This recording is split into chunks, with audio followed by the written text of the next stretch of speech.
Hello friends, आज मैं आपको बहुत ही इम्पोर्टेंट टॉपिक के बारे में बताने वाला हूं कि मेरा जो प्लान है कि 2021 में इन सारे स्टॉक को मैं ज़रूर बाई करूंगा। तो डेफिनेटली आपको भी इससे बेनिफिट हो सकता है। तो चलिए देखते हैं कौन कौन सा स्टॉक है जो अगर मेरे पास ऑलरेडी पहले से है देन इट्स ओके, जो नहीं है मैं उसको बाई करूंगा इन 2021 में।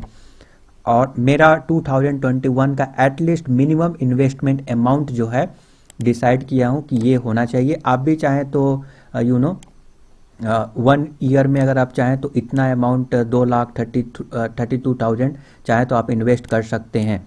तो उसी के बेस पे मैं कुछ देख सकते हैं, कुछ स्टॉक है जो बेहतरीन स्टॉक है, जो मुझे लगता है कि आने वाले समय में बहुत ही बेहतरीन ग्रोथ देगा और बहुत ही डाइवर्सिफाइड स्टॉक है, जिसमें मोस्ट ऑफ द देख सकते हैं कि अलग अलग सेक्टर से मैं कुछ बेहतरीन स्टॉक को पिक किया हूं। डेफिनेटली ये वीडियो आपको भी पसंद आएगा। तो पहला स्टॉक है रिफाइनरी में, जो कि रिलायंस इंडस्ट्री। मैं ऑलरेडी इसको बाई कर लिया हूं। मेरा टारगेट मैं सेट किया हूं कि एटलीस्ट वन जो है स्टॉक तो बाई करना है रिलायंस इंडस्ट्री का। मैं आपको बता दूं कि अगर आप बाई करना चाहते हैं, आपके पास रिलायंस नहीं है रिलायंस का स्टॉक, तो मैं आपको सजेस्ट करूंगा कि थोड़ा दिन और वेट कर लेना चाहिए, क्योंकि वो अभी फ्यूचर रिटेल के साथ जो डील चल रहा है, जो अमेजोन के साथ जो लफड़ा है, उसके वजह से ये कंसोलिडेशन फेज में चला गया है। मार्केट कितना तेजी से ऊपर गया, सारे स्टॉक जंप किए, बट रिलायंस में बहुत कम जो है ग्रोथ देखने को मिला और लंबे समय तक कुछ आने वाले कुछ 4 से 5 महीनों में इसमें कंसोलिडेशन देखने को मिला। तो डेफिनेटली मुझे लगता है कि अगर ये सब न्यूज़ सेटलमेंट हो जाता है तब आप बाई करेंगे तो बेटर होगा। हमारे पास तो ऑलरेडी है, तो मैं वन क्या मेरे पास और एक्स्ट्रा क्वांटिटी, बहुत ज़्यादा क्वांटिटी है। It's okay. तो अगर प्लान कर रहे हैं तो थोड़ा वेट कर लें। मे बी 4 to 5 मंथ और लग जाएंगे। मुझे लगता है कि ये सब मामला सेटलमेंट होने में, जो भी फ्यूचर रिटेल के साथ डील अटका हुआ है रिलायंस के साथ, तो जब ये डील का अच्छा बेहतरीन न्यूज आ जाएगा तब आप इसमें एंट्री कर सकते हैं। अभी एंट्री ना करें, क्योंकि ये अभी भी कंसोलिडेशन फेज में है और पता नहीं कितने लंबे समय तक ये कंसोलिडेशन फेज में रहेगा। नाउ अनदर ऑटो सेक्टर में, ऑटो एंसिलरी में मदरसन सुमी को मैं सेलेक्ट किया हूं और मेरा टारगेट है कि 11 स्टॉक मुझे बाई करना है। हालांकि कुछ स्टॉक मैं ऑलरेडी बाई कर चुका हूं बहुत पहले, बट गिरावट आएगा, जैसे जैसे गिरावट आएगा तो बाई ऑन डिप टेक्निक की मदद से मैं इसको उठाता रहूँगा।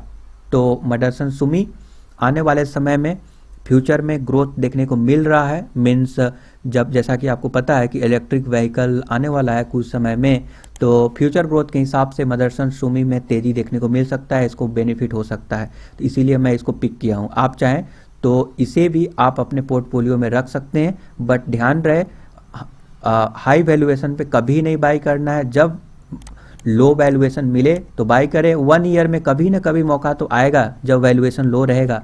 ऐसा थोड़ी होता है कि 1 ईयर में हमेशा जंप कर रहा है, ऊपर ऊपर जा रहा है, ऐसा तो नहीं होता है। तो जब कभी भी नीचे आएगा, वैल्यूएशन लो हो जाएगा, सारे इंडिकेटर इंडिकेट कर देंगे कि नहीं अभी जो है बेहतरीन समय है बाई करने का, देन जो है इसमें आप भी बाई कर सकते हैं। इस टेक्निक की मदद से आप बाई कर सकते हैं। हालांकि मैं भी आपको वीडियो बना बना कर बताते रहता हूं, जब बेस्ट टाइम होगा तो मैं बता दूंगा, उस समय आप भी बाई कर सकते हैं, राइट। उसके बाद प्लास्टिक प्रोडक्ट में एस्ट्रल पॉलिक टेक्निक लिमिटेड, ये बेहतरीन स्टॉक है। प्लास्टिक प्रोडक्ट में आप बोल सकते हैं नंबर 1 स्टॉक है। तो मेरा टारगेट है कि 5 क्वांटिटी बाई करना है, राइट। तो जब भी ये लो पर मिलेगा मैं उसको लपक लूँगा, ठीक है। तो आप भी बाई ऑन डिप कर सकते हैं। हालांकि हमारे पास भी कुछ क्वांटिटी है, बट अगेन 5 क्वांटिटी नहीं है, बहुत कम क्वांटिटी है। तो 5 तक मुझे भी पहुंचना है 1 ईयर में, ये टारगेट है। देन केबल्स, हालांकि अगर बाई कर रहे हैं तो आपके लिए मैं परसेंटेज भी यहाँ पे लिख दिया हूँ कि पोर्टफोलियो को मैं डाइवर्सिफाई कर दिया हूँ ताकि कम से कम लॉस हो और ज़्यादा से ज़्यादा बेनिफिट हो। तो देख सकते हैं अलग अलग सेक्टर में, जैसे रिफाइनरीज में रिलायंस इंडस्ट्री को मैं सेलेक्ट किया हूँ और 0.88% का इसमें पोर्टफोलियो में वेटेज रहेगा इसका। उसी टाइप से ऑटो एंसिलरीज में मदरसन सुमी में 0.93% का वेटेज रहेगा। प्रोडक्ट में एस्ट्रल पॉलीटेक्निक लिमिटेड आने वाले समय में और भी ग्रोथ देखने को मिलेगा, इसीलिए मैं इसको वेटेज में 4.35 वेटेज मीन्स 100 में इतना परसेंट हम इसमें मैं इन्वेस्ट करने वाला हूँ। तो आप भी चाहें तो आप भी इन्वेस्ट कर सकते हैं। हो सकता है कि कुछ क्वांटिटी ज़्यादा हो जाए, बट मिनिमम अमाउंट मैं इतना इन्वेस्ट करूँगा। मे बी आप भी 1 ईयर में चाहें तो इतना इन्वेस्ट कर सकते हैं 2,32,000 स्टॉक में बेहतरीन रिटर्न पाने के लिए। तो इस टाइप से मैं डाइवर्सिफाइड कर दिया हूँ, जो मुझे लगता है कि बेहतरीन स्टॉक है और आने वाले समय में बेहतरीन ग्रोथ दिखा सकता है, मैं उसी को पिक किया हूँ यहाँ पर। तो अगेन एस्ट्रल पॉलीटेक्निक लिमिटेड बहुत ही शानदार स्टॉक है, नो डाउट, और 5 स्टॉक 1 ईयर में आप चाहे तो ले सकते हैं। 4.35% का वेटेज मैं दिया हूं। अभी करेंट प्राइस चल रहा है 2018 और डेफिनेटली ये बेहतरीन स्टॉक है। और okay, next cable, Polycab India limited. Again cable में ये आप बोल सकते हैं मार्केट लीडर है, अभी आने वाले समय में और ग्रोथ होगा और इस टाइप के केबल्स की रिक्वायरमेंट बढ़ेंगे।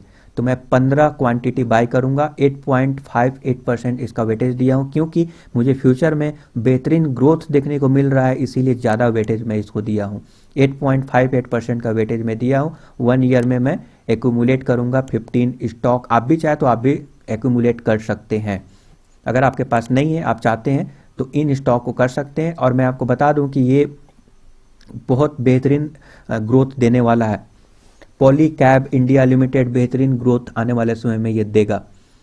हेल्थ केयर में डॉक्टर लाल पैथलैब लिमिटेड, मुझे ऐसा लगता है कि आने वाले समय में ये भी बेहतरीन रिटर्न आपको देगा, इसीलिए जो है मैं 8.36% वेटेज दिया हूँ इस पोर्टफोलियो में, जो 1 ईयर के अंदर इन्वेस्ट करूँगा। मैं आपको बता दूं कि मेरा ये टेक्निक इस टाइप का क्यों है, राइट।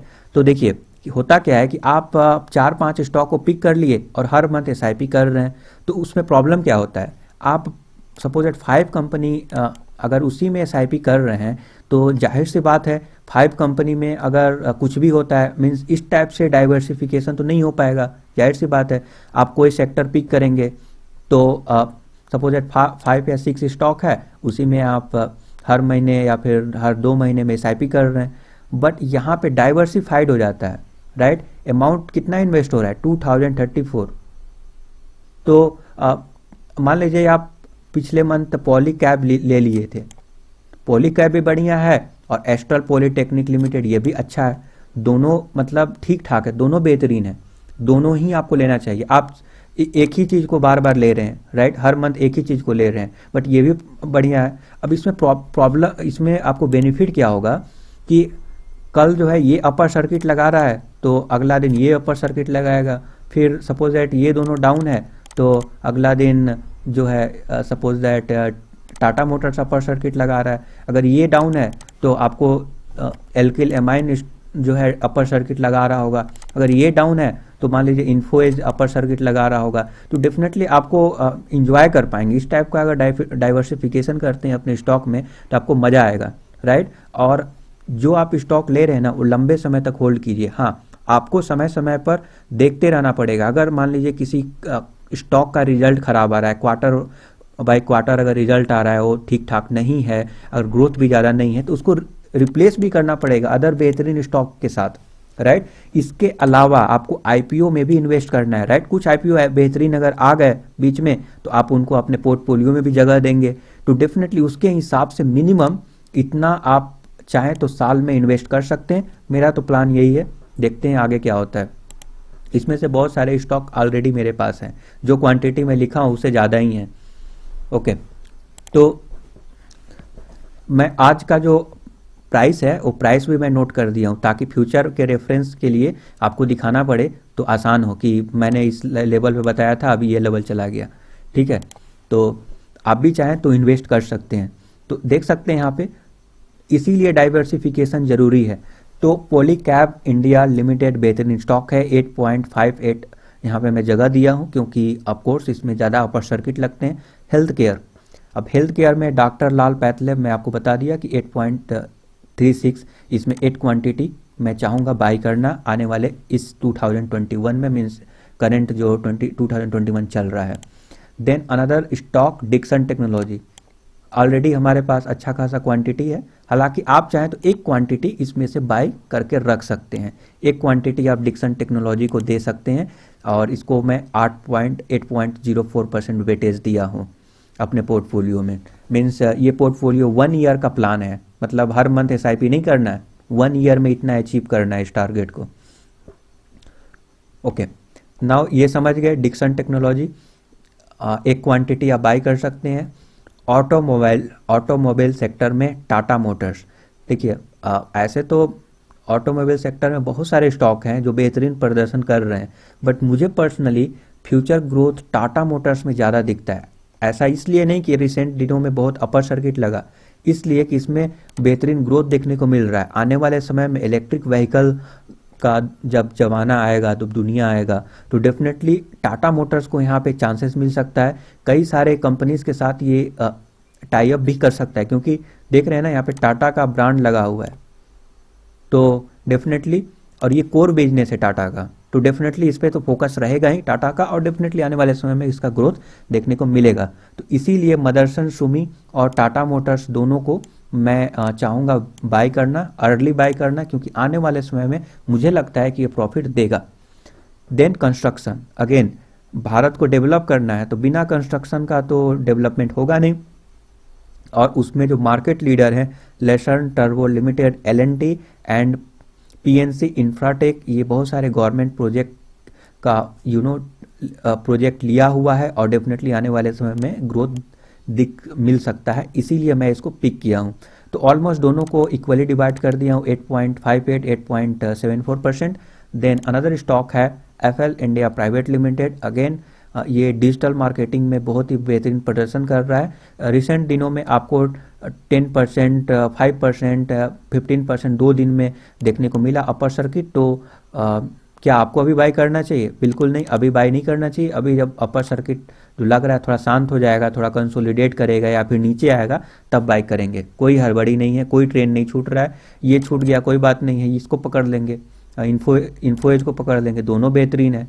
अब ऐसे तो स्टॉक इसमें मैं लिस्ट में 19 या 20 स्टॉक में बताया हूँ, ऐसे तो 50 स्टॉक बेहतरीन है जो, तो क्या सभी को बाई कर लेंगे? तो आपका प्रायोरिटी होना चाहिए कि किसको आप कितना प्रायोरिटी देते हैं आपके हिसाब से, आपके रिसर्च के अकॉर्डिंग, राइट। तो यहाँ पे देख सकते हैं एफएल इंडिया को मैं 2 अगेन मिड कैप है तो 2.35 दिया हूँ। हालांकि ये भी जो है अपर सर्किट बहुत दिखाता है, 1 क्वांटिटी मेरा टारगेट है। Okay, then another is insurance sector में, 0.92 और 1.505% मैं जगह दिया हूँ। वाई इतना कम क्यों? क्योंकि इंश्योरेंस सेक्टर इतना जल्दी जल्दी थोड़ी भागेगा, इंश्योरेंस सेक्टर आने वाले फ्यूचर में ये भागेगा, फ्यूचर के लिए मैं बाई कर रहा हूँ। रिसेंट दिनों में ये इतना तेजी से भागेगा मुझे नहीं लगता है, बट फ्यूचर में डेफिनेटली इंश्योरेंस सेक्टर में अच्छा इंश्योरेंस सेक्टर को प्रॉफिट होगा और इन सारे स्टॉक में बेनिफिट हो सकते हैं। तो एचडीएफसी लाइफ इंश्योरेंस और आईसीआईसी प्रूडेंशियल मैं चाहता हूं कि दोनों में इन्वेस्ट करूं, राइट। इसको 0.92 और 1.05% मैं जगह दिया हूं अपने 2021 के स्टॉक में, जिसमें 3 स्टॉक एचडीएफसी का होगा और 5 stock ICICI prudential life, almost equal होगा। देन बैंक सेक्टर में मैं ऑलरेडी यस बैंक बाई करके रखा हूँ, राइट। तो देखिए यस बैंक के केस में क्या है, एक टाइप का ये पेनी स्टॉक है, तो और इसमें ऑपरेटर की भी बहुत बार क्या होता है, चाल होता है कि ऑपरेटर भगा भगा कर ऊपर भी ले जा सकते हैं क्योंकि ज़्यादा लिक्विडिटी नहीं है। और बट मुझे लगता है कि बैंकिंग सेक्टर इकोनॉमी का बैकबोन है। अगर इंडिया आगे बढ़ेगा तो इसमें बैंकिंग सेक्टर का अहम रोल होगा, जिसमें बैंक डूब जाएगा मुझे नहीं लगता है कि ऐसा कुछ होने वाला है। बट मैं बहुत ही कम क्वांटिटी बाई किया हूँ 0.5, तो अगर ये डूब भी जाता है तो मैं उतना चला पाऊँगा काम, इसीलिए मैं इसको पिक किया हूँ। बट डेफिनेटली गवर्नमेंट का एक सपोर्ट रहेगा बैंकिंग सेक्टर के ऊपर, तो बैंक, क्योंकि गवर्नमेंट भी नहीं चाहता है कि कोई बैंक डूब जाए, क्योंकि एक लोगों का ट्रस्ट होता है बैंक के ऊपर, वो ब्रेक ना हो, इसीलिए जरूर गवर्नमेंट हेल्प करेगा और इसको ये जो है सरवाइव कर पाएगा यस बैंक। तो आने वाले समय में ये ग्रो करेगा, तो डेफिनेटली अभी प्राइस लो है, आने वाले समय में अच्छा खासा प्राइस जंप देखने को मिलेगा, बट ये तुरंत नहीं होगा। आप सोच रहे हैं कि अचानक से हो जाएगा, नहीं। कोई आपको ये लग रहा होगा कि यस बैंक में चमत्कार हो जाएगा, तो ऐसा कुछ भी नहीं होने वाला। धीरे धीरे ग्रो करेगा और उसके साथ साथ हमारा प्राइस भी धीरे धीरे ग्रो करेगा। मे भी लंबे समय तक कंसोलिडेशन फेज में चला जाए, ये आपको ध्यान रखने की ज़रूरत है। Then HDFC limited, now banking sector में, प्राइवेट बैंक में या फिर सभी बैंक में अगर भी बोलें तब भी HDFC तो नंबर 1 बैंक में है।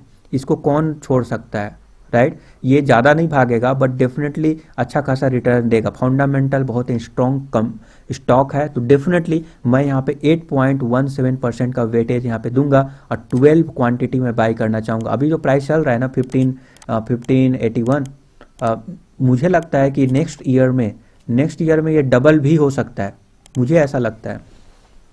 देखते हैं क्या होता है। बट अगेन HDFC बैंक को ज़्यादा एक्सपेक्टेशन रखना कि ये भागेगा, क्योंकि ये ऑलरेडी बेहतरीन स्टॉक है, अच्छा खासा लेवल पे है, तो ये सारे स्टॉक धीरे धीरे चलते हैं। इनका एक ये प्रॉब्लम होता है जो लार्ज कैप के स्टॉक होते हैं। Then again Info Edge, no doubt, Naukri.com जैसा कि आपको पता है, और जीवनसाथी.com। तो डेफिनेटली यहाँ पे इन्फो एज इंडिया लिमिटेड बहुत ही बेहतरीन स्टॉक है। एक क्वांटिटी तो जरूर, एक एटलीस्ट 1 क्वांटिटी तो जरूर आपके पोर्टफोलियो में रहना चाहिए, ताकि जब अपर सर्किट लगाए तो उसका आप इंजॉय भी कर सके। और ये सारे स्टॉक होता क्या है ना कि अपर सर्किट तो लग रहे हैं बट उतनी तेज़ी से नीचे भी आते हैं, बहुत ही वोलाटाइल होते हैं इस टाइप के स्टॉक। तो डेफिनेटली इन्फो एज आप चाहें तो स्टॉक बाई कर सकते हैं, बट कल दौड़कर बाई नहीं करना है या परसों दौड़कर बाई नहीं करना है। जब अच्छा वैल्यूएशन में मिले, अच्छा रेट में मिले, तब आप बाई करें। नहीं मिल रहा है छोड़ दें, इन्फो एज जरूरी नहीं है। एल्किल एमाइन मिल रहा है उसको बाई कर लें। इतने सारे स्टॉक में कोई ना कोई तो लो पे मिलेगा। मान लीजिए नहीं कोई मिल रहा है तो वेट कर लें, कोई दिक्कत नहीं है। अगर ऊपर जा रहा है मार्केट तो जाने दें, बट हमेशा ट्राई करें कि अच्छा वैल्यूएशन पे मिले। क्योंकि देखिए SIP करते हैं तो हर मंथ कोई भी रेट होता है बाई कर लेते हैं, बट मैं जो स्ट्रेटजी अपनाता हूँ, बाई ऑन डिप, नीचे जाएगा बाई करेंगे, राइट। अगर नीचे चला जाएगा, 13 क्वांटिटी है सपोज LNT, 13 क्वांटिटी बाई नहीं करेंगे, 1 क्वांटिटी बाई करेंगे। थोड़ा और नीचे जाएगा फिर से 1 क्वांटिटी बाई कर लेंगे। क्यों? क्योंकि आज ही थोड़ी करना है, मेरा टारगेट है 1 ईयर में इतना अचीव करना है, राइट।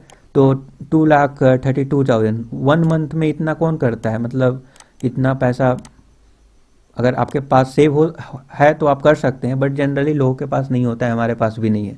तो डेफिनेटली धीरे धीरे करके एक्यूमुलेट कर सकते हैं इन सारे स्टॉक में। आपका पोर्टफोलियो बिल्कुल सही तरीके से डाइवर्सिफाइड हो जाएगा और आने वाले समय में अच्छा खासा प्रॉफिट आपको मिल सकता है। देन केमिकल सेक्टर में दीपक नाइट्रेट में ऑलरेडी वीडियो बनाकर डिस्कस कर चुका हूँ। एल्किल एमाइन काफ़ी शानदार स्टॉक है, और भी अपर सर्किट लगने की संभावना है। तो डेफिनेटली 8% मैं दीपक नाइट्राइट को दिया हूँ और 2.3% एल्किल एमाइन को। उसके बाद IT सेक्टर टाटा एलेक्सी। तो देखिए टाटा एलेक्सी बहुत ही बेहतरीन स्टॉक है, क्योंकि ये प्रोडक्ट भी मैन्युफैक्चर करता है। प्रोडक्ट मतलब सॉफ्टवेयर फील्ड में। तो जैसे कि TCS क्या है, TCS सॉफ्टवेयर को मेंटेन करता है और सपोर्ट प्रोवाइड करता है, बट टाटा एलेक्सी मीन्स आने वाले समय में AI, मशीन लर्निंग, इस टाइप के जो प्रोजेक्ट हैं, IoT, ये सारे चीज़ों को में काम करता है टाटा एलेक्सी। और मे भी फ्यूचर में हो सकता है कि ऑटो मीन्स टाटा मोटर्स के लिए भी जो है सॉफ्टवेयर बनाए, ऐसा हो सकता है। तो डेफिनेटली ये सब एक दूसरे से रिलेटेड है। टाटा एलेक्सी और आने वाले समय में auto mobile means Tata Motors के लिए भी सॉफ्टवेयर बना सकता है। तो डेफिनेटली मुझे लगता है कि आने वाले समय में फ्यूचर ग्रोथ बेहतरीन है। प्रोडक्ट बनाता है ये खास बात है। IoT, इंटरनेट ऑफ थिंग में काम करता है। दैट्स वाई टाटा एलेक्सी मुझे लगता है कि आने वाले समय में ये मल्टी बैगर हो सकता है। देन ये तो HCL और TCS तो 8% में वेटेज दिया हूँ। इस टाइप के स्टॉक को कौन छोड़ता है? ज़्यादा नहीं भागेगा बट डेफिनेटली अच्छा खासा रिटर्न जरूर देगा। अगर आप एक्सपेक्ट करेंगे 15 से 18%, तो मुझे लगता है कि 1 ईयर में आराम से 15 से 18% ये स्टॉक दे सकता है। धीरे धीरे भागेंगे, ज़्यादा रिस्क नहीं है, ज़्यादा वोलाटाइल भी नहीं है और लिक्विडिटी हाई है। तो डेफिनेटली इस टाइप के स्टॉक को आप जरूर अपने पोर्टफोलियो में जगह दें।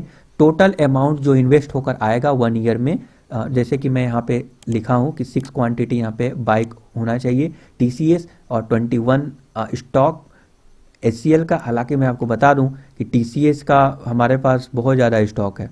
ओके, तो बट एनीवे हो गया है तो हो गया है, बट जो नहीं है उसको अचीव करने का मैं प्रयास करूंगा। आप चाहें तो आप भी कर सकते हैं।